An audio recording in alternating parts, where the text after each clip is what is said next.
नमस्कार. श्री न रा परांजपे लिखित श्री रामकृष्ण चरित्र हे श्री रामकृष्ण परमहंस यांचे चरित्र आपण वाचत आहोत. आज आपण 13व्या प्रकरणातला पुढचा भाग वाचायला घेतो आहोत. रामकुमारांनी दक्षिणेश्वरी नोकरी पत्करल्यापासून त्यांच्या सांसारिक अडचणी बऱ्याचशा कमी झाल्या होत्या खऱ्या, तरी आपल्या धाकट्या भावाचा उत्तरोत्तर वाढणारा उदासीन भाव व निर्जन प्रियता पाहून त्यांना फार काळजी वाटे. याला कसल्याच गोष्टीचा हुरूप नाही, हृदयशिवाय इतर कोणाशी फारसे बोलणे चालणे नाही. या गोष्टींवरून त्यांना वाटे की याला आपल्या घरची व आईची फार आठवण होत असेल, म्हणून हा असा उदास झाला असावा. पण कित्येक दिवस झाले तरी त्याच्या तोंडून घरी जाण्याची गोष्टच निघेना. हे पाहून मात्र त्याचा स्वभाव असा होऊ लागण्याचे काहीच कारण त्यांच्या लक्षात येईना. पुढे मथुर बाबूंनी त्याला पुजारी नेमल्यावर रामकुमारा जरा बरे वाटले. अलीकडे रामकुमारांची प्रकृती ठीक नसे व मध्येच एखाद्या वेळी आपले काही बरे वाईट झाल्यास आपल्या कुटुंबाची स्थिती फार वाईट होईल असे त्यास वारंवार वाटे. म्हणून धाकट्या भावाला पुजारीपणाची सर्व कामे नीट शिकवून ठेवावी, म्हणजे आपल्या मागे तरी तो 4 पैसे मिळवू लागेल असे त्यांना वाटले. या विचाराने रामकुमारांनी गदाधराला देवीची पूजा, चंडीपाठ वगैरे सर्व शिकवण्यास सुरुवात केली. गदाधराची स्मरणशक्ती अलौकिक असल्यामुळे त्यांनी हे सर्व केव्हाच शिकून घेतले व पूजेच्या वेळी या सर्वाचा उपयोग करण्यासही सुरुवात केली. हे पाहून रामकुमारास बरे वाटले व मथुर बाबूंच्या संमतीने गदाधरांना श्रीदेवीची पूजा करावयास सांगून त्यांनी आपण स्वतः राधा गोविंदजीची पूजा स्वीकारली. इकडे शक्ती दीक्षा घेतल्याशिवाय देवीची पूजा करणे योग्य नाही असे जाणून गदाधरांनी श्री केनाराम भट्टाचार्य नावाच्या एका शक्ती उपासक व उच्च दर्जाच्या साधकाकडून शक्ती दीक्षा घेतली. असे सांगतात की दीक्षा घेता क्षणी गदाधरांना भावावेश प्राप्त झाला. त्यांची असाधारण भक्ती पाहून केनारामासही अत्यंत आनंद वाटला व त्यांनी त्यांना प्रसन्न चित्ताने आशीर्वाद दिला. त्यानंतर काही दिवसांनी मथुरबाबूंना सांगून हृदयला आपल्या कामावर नेमून काही दिवस आपल्या घरी जाऊन येण्याचा रामकुमारांनी विचार केला. परंतु त्यांचे घरी जाणे झाले नाही. एक दिवस कलकत्त्याच्या उत्तरेस श्यामनगर येथे ते काही कामासाठी गेले असता त्यांना अकस्मात देवाज्ञा झाली. सन 1857. रामकुमार देवीच्या पूजक पदावर सुमारे 1 वर्ष होते. प्रकरण 14. व्याकुळता व प्रथम दर्शन. लज्जा, घृणा, भय ही 3 असतील तर ईश्वर लाभ होत नाही. अत्यंत व्याकुळ होऊन ईश्वराचा धावा करा, मग पाहू बरे तो कसा दर्शन देत नाही ते. पाण्यात बुडवले असता वर येण्यासाठी प्राण जसा व्याकुळ होतो तसा ईश्वर दर्शनासाठी होईल तेव्हाच त्याचे दर्शन होते. सतीचे पतीवरील प्रेम, आईचे अपत्यावरील प्रेम आणि विषयी माणसाचे विषयावरील प्रेम ही तिन्ही एकत्र करून ईश्वराकडे लावल्यास त्याचे दर्शन घेता येते. ईश्वराचे दर्शन घेता येते रे. आता तुमच्या माझ्यात अशा गप्पा गोष्टी चालल्या आहेत, त्याहून अधिक स्पष्टपणे ईश्वराशी बोलता येते रे. खरेच सांगतो, शपथपूर्वक सांगतो. ईश्वर दर्शनाची व्याकुळता फार काही नाही, 3च दिवस नाही 24च तास मनात टिकवा की त्याचे दर्शन झालेच पाहिजे. श्री रामकृष्ण. पितृतुल्य रामकुमाराच्या मृत्यूने गदाधरांना अत्यंत दुःख झाले. रामकुमार त्यांच्याहून 31 वर्षांनी वडील होते व पित्याच्या मृत्यूनंतर गदाधरांना त्यांनीच लहानाचे मोठे केले होते व त्यांना आपल्या पित्याची आठवण होऊ न देण्याची काळजी घेतली होती. रामकुमारांचा असा एकाएकी अंत झाल्यापासून गदाधर संसाराविषयी अधिकच उदासीन होऊन सर्व काळ देवीच्या पूजा ध्यानातच निमग्न राहू लागले व मनुष्याला ईश्वराचे दर्शन होणे खरोखर शक्य आहे की नाही याशिवाय त्यांना दुसरा विषय सुचेनासा झाला. आपण इतक्या व्याकुळतेने धावा करतो, तो ऐकणारे खरोखरच कोणी असेल का? आपली पूजा ग्रहण करणारे कोणी असेल का? या जगाचा नियंता खरोखरीच कोणी असेल काय? हेच विचार त्यांच्या मनात आता एकसारखे घोळू लागले. या वेळेपासून देवीजवळ तन्मय होऊन बसून त्यांनी दिवस घालवावा. मध्ये मध्ये रामप्रसाद, कमलाकांत वगैरे भक्ताची पदे देवीला ऐकवीत प्रेमाने व भक्तीने विह्वल होऊन देहभानही विसरावे. या वेळेपासून त्यांनी गप्पा गोष्टी अगदी बंद केल्या व दुपारच्या वेळी देवीच्या मंदिराचे द्वार जेव्हा बंद होई तेव्हा सर्व लोकांच्यापासून दूर पंचवटीजवळच्या बंगल्यात जाऊन तेथे जगन्मातेच्या चिंतनात ते आपला वेळ घालवू लागले. आपल्या मामांचे असे उदासीन वर्तन हृदयाला आवडले नाही. पण करतो काय? मनात येईल ते कोणासही न भीता बेधडक करण्याचा त्यांचा स्वभाव त्याला पूर्णपणे माहीत होता व म्हणून येथे आपले काही चालणार नाही हे तो जाणून होता. पण दिवसेंदिवस त्यांचा स्वभाव जास्तच बदलत चाललेला पाहून कधीकधी त्यांना एखादी गोष्ट सांगितल्या वाचून त्याच्याने राहावेना. रात्री सर्वांना झोप लागल्यावर मामा उठून कुठेतरी दूर निघून जात. त्यामुळे तर त्याला फारच काळजी वाटे. कारण दिवसा पूजा वगैरेचे तसे श्रम आणि रात्रीचे हे असे जागरण, त्यात आहार कमी झालेला. मग मामांची प्रकृती तरी चांगली राहील कशी? हा विचार मनात येऊन त्याला काही उपाय शोधून काढण्याचा हृदयाने निश्चय केला.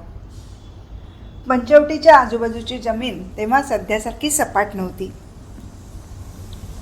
ठिकठिकाणी खड्डे होते व सर्व जागा झाडाझुडपांनी भरून गेलेली होती. एकतर कब्रस्थान, त्यात चोहोकडे खाचखळगे व झाडेझुडपे वाढलेली. त्यामुळे त्या ठिकाणी दिवसासुद्धा कोणी फिरकत नसे. कुणी गेलेच तर जंगलात तरी जात नसे. मग रात्रीची तर गोष्टच बोलावयास नको. भूताकेताच्या भयाने तिकडे जाण्याचे कोणी नावही काढीत नसे. त्या झुडपात एक आवळीचे झाड उगवले होते.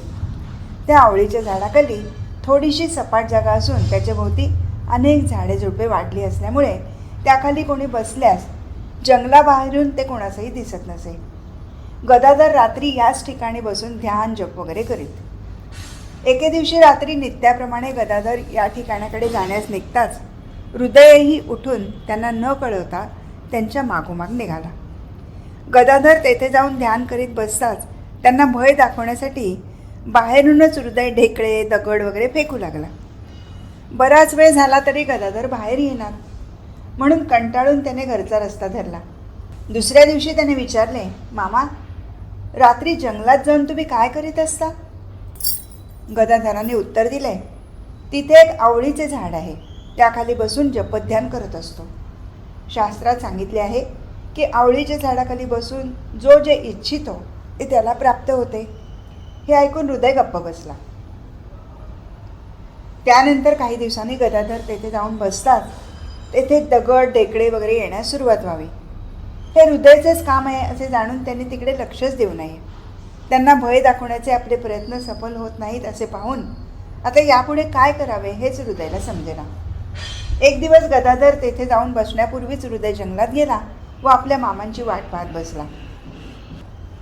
थोड्याच वेळात गदाधर तेथे आले व नेसलेले धोतर फेडून टाकून गळ्यातले जानवे बाजूस काढून ठेवून त्यांनी ध्यानास सुरुवात केली. हे पाहून हृदयाला फार विस्मय वाटला व लगेच उठून त्यांच्यासमोर येऊन तो त्यांना म्हणाला, मामा, हे काय? तुम्हाला वेळ तर नाही ना लागले? ध्यान करायचे तर करा, पण असे नागडे उघडे होऊ नका. 10-5 हाका मारल्यावर गदाधर भानावर आले व हृदयाचा प्रश्न ऐकून म्हणाले, तुला काय ठाऊक आहे? अशाच रीतीने पाशमुक्त होऊन ध्यान करावे लागते. लज्जा, घृणा, भय, कुल, शील, जाती, मान व अभिमान या अष्टपाशांनी मनुष्य जन्मापासून बांधलेला असतो. यज्ञोपवीत सुद्धा मी ब्राह्मण, मी सर्वाहून श्रेष्ठ या अभिमानाचे चिन्ह असल्यामुळे एक पाशच आहे. जगन्मातेचे ध्यान करताना हे सर्व पाश फेकून देऊन ध्यान करावे लागते, म्हणून मी असे करतो. ध्यान संपल्यानंतर परत येताना पुन्हा धोतर नेसेन व जानवे घालेन. हृदयने ही तऱ्हा कुठेही ऐकली नव्हती, पण त्याला यावर काहीच बोलता येईना व आपल्या मामांना 4 उपदेशाच्या गोष्टी सांगण्याचे त्याचे सर्व वेद जागच्या जागी विरून गेले. या ठिकाणी एक गोष्ट लक्षात ठेवणे आवश्यक आहे, कारण ती समजली म्हणजे श्री रामकृष्णांच्या पुढील जीवनातील कित्येक गोष्टींचे मर्म सहज लक्षात येईल. वरील गोष्टीवरून वाचकांच्या ध्यानात ही गोष्ट आलीच असेल की अष्टपासांचा मनाने त्याग करण्याचा प्रयत्न ते करीत होते एवढेच नव्हे, तर शरीरानेही करण्याचा खटाटोप करीत होते. पुढेही कित्येक प्रसंगी त्यांनी हाच मार्ग स्वीकारल्याचे दिसून येईल. अहंकाराचा नाश करून अंगी यथार्थ नम्रता बाणून घेण्यासाठी त्यांनी अत्यंत घाणेरड्या जागाही म्हणजे शौचकूप वगैरे आपल्या हाताने झाडून काढाव्या. समलोष्टाश्म कांचन झाले नाही तर शारीरिक सुखलाभरूप उद्देशापासून परावृत्त होऊन मनुष्याचे मन ईश्वरचरणी स्थिर राहू लागणार नाही असे ऐकून काही नाणी व ढेकळे हातात घेऊन रुपया माती, माती रुपया म्हणत म्हणत त्यांनी ती दोन्ही गंगेत फेकून द्यावी. सर्व जीव शिवस्वरूप आहेत ही भावना दृढ करण्यासाठी काली मंदिरात भिकाऱ्यांची पंगत उठल्यावर त्यांचे उच्चिष्टान्न देवप्रसाद म्हणून त्यांनी मस्तकी धारण करावे व त्यातील थोडे भक्षणही करावे. नंतर पत्रावळी गोळा करून व डोक्यावर घेऊन स्वतः गंगेत नेऊन टाकाव्या. पंक्तीची जागा सडा टाकून व झाडून स्वच्छ करावी व आपल्या या नश्वर शरीराकडून इतकी तरी शिवसेवा घडली असे समजून स्वतःच धन्य मानावे. अशा कितीतरी गोष्टी सांगता येतील. या सर्व प्रसंगी हे स्पष्टपणे दिसून येते की ईश्वर लाभाच्या मार्गातील प्रतिकूल विषयांचा त्याग नुसता मनानेच करून ते स्वस्थ बसत नसत, तर स्थूल भावाने त्या सर्वांचा प्रथम त्याग करून अथवा आपली इंद्रिये व शरीर यांना त्यांच्यापासून शक्य तितके दूर ठेवून त्यांना त्या विषयांच्या विरुद्ध मुद्दाम वर्तन करावयास लावीत. असे दिसून येते की या त्यांच्या कृतीने त्यांच्या मनातील पूर्वसंस्कार समूळ नष्ट होऊन जात व त्यांच्या जागी त्यांच्या उलट संस्कार उत्पन्न होऊन ते इतके दृढ होऊन जात की त्यांच्याकडून पुन्हा विपरीत कार्य होऊच शकत नसे. पूर्वसंस्कार नष्ट करण्याविषयी अत्यंत उदासीन असलेल्या आम्हा मानवांना असे वाटते की श्री रामकृष्णांना अशा प्रकारचे आचरण करण्याची काही एक आवश्यकता नव्हती. त्यांच्या या आचरणाचा विचार करताना कोणी म्हणतील की अपवित्र स्थाने झाडणे, रुपया माती माती रुपया करीत बसणे, भिकाऱ्यांचे उच्चिष्टान्न भक्षण करणे वगैरे गोष्टी म्हणजे त्यांनी आपल्याच मनाने काढलेला साधन मार्ग आहे असे वाटते व अशा प्रकारच्या अश्रुतपूर्व उपायांचे अवलंबन करून त्यांना जे फळ मिळाले असेल ते यापेक्षा इतर सहज उपायांनी मिळू शकले नसते काय. त्यांना इतकेच विचारणे आहे की अशा प्रकारचे बाह्य अनुष्ठान न करता केवळ नुसत्या मनाने सर्व विषयांचा त्याग करून रूपरसादी विषयांपासून पूर्णपणे विमुख होऊन आजपर्यंत किती जणांना आपले मन अगदी 16 आणे ईश्वर चिंतनात तन्मय करता आले आहे. मन एका मार्गाने व शरीर त्याच्या विरुद्ध मार्गाने जर जाऊ लागले तर कोणत्याही महत्त्वाच्या कामात सिद्धिलाभ होऊ शकणार नाही. मग ईश्वर लाभाची गोष्टच बोलायला नको. भोगसुखाला चटावलेल्या मानव मनास ही गोष्ट कळत नाही अथवा कळली तरी वळत नाही. अमुक एका विषयाचा आपल्याला त्याग केला पाहिजे ही गोष्ट पटल्यावरही तो पूर्वसंस्कारानुसारच वागत राहून शरीरद्वाराही त्या विषयांचा त्याग करण्याचा प्रयत्न करत नाही. व शरीराने त्याग केला नाही म्हणून काय झाले, मी मनाने तर त्याचा त्याग केला आहे असे म्हणून तो स्वतःचीच फसवणूक करत असतो. योग व भोग हे दोन्हीही मी एकाच काळी ग्रहण करीन अशी त्याची भ्रामक समजूत झालेली असते. परंतु प्रकाश व अंधकार याप्रमाणे योग व भोग या दोन वस्तू कधीच एकत्र राहू शकत नाहीत. काम कांचनमय संसार व ईश्वर सेवा या दोन्ही गोष्टी एकाच काळी करता येतील असा एखादा सोपासा मार्ग आध्यात्मिक जगतात आजपर्यंत कोणीही काढू शकला नाही. यासाठी शास्त्राची शिकवण असते की ज्याचा त्याग करायचा त्याचा काया वाचा मने त्याग केला पाहिजे. ज्याचे ग्रहण करायचे असेल तेही तसेच काया वाचा मने केले पाहिजे, तरच साधक ईश्वर लाभाचा अधिकारी होईल. नान्य पंथा विद्यते नाय असो. अग्रजाच्या मृत्यूपासून गदाधर अधिकच तन्मयतेने जगदंबेच्या जपध्यानात निमग्न राहू लागले व तिच्या दर्शनासाठी जे काही केले पाहिजे असे त्यांना वाटे ते तात्काळ करू लागले. श्री रामकृष्ण स्वतः सांगत, यथारीती पूजा केल्यावर रामप्रसाद वगैरे भक्त साधकांची पदे देवीला म्हणून दाखवणे हे माझे पूजांगापैकीच एक अंग होऊन बसले. यांची पदे देवीला म्हणत असता माझे चित्त अपार उत्साहाने भरून जावे व वाटावे रामप्रसाद वगैरेंना तर मातेचे दर्शन झाले होते, तर मग मातेचे दर्शन घेता येते हे खास, मग ते मलाच तेवढे मिळणार नाही काय. मग मी व्याकुळ होऊन म्हणावे, आई तू रामप्रसादाला दर्शन दिलेस आणि मलाच तेवढे देत नाहीस. मला धन नको, मान नको, भोगसुख नको, काही नको, फक्त तुझे दर्शन मात्र दे. अशी प्रार्थना करीत असता त्यांच्या डोळ्यातून अश्रुधारा वाहू लागल्या व रडण्याने हृदयाचा भाग जरा हलका झाला म्हणजे त्यांनी पुन्हा गाणी पदे म्हणू लागावे. अशा रीतीने पूजा, ध्यान, जप, भजन यात त्यांचे दिवसचे दिवस जाऊ लागले व त्यांच्या अंतःकरणाची व्याकुळता अधिकाधिक वाढू लागली. दिवसेंदिवस पूजेचा वेळही थोडा थोडा वाढू लागला. पूजा करीत असता एखाद्या वेळी त्यांनी आपल्याच डोक्यावर फुले वाहून घेऊन 2-2 तास स्पंदहीन होऊन बसावे अथवा देवी नैवेद्य ग्रहण करीत आहे या भावनेने कितीतरी वेळ नैवेद्यच दाखवीत बसावे.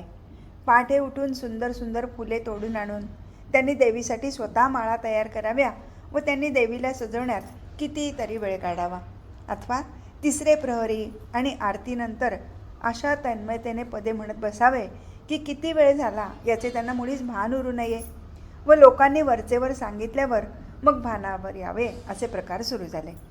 अशा प्रकारची विलक्षण निष्ठा, भक्ती, व्याकुळता पाहून सर्व लोकांची दृष्टी गदाधरकडे वेधली.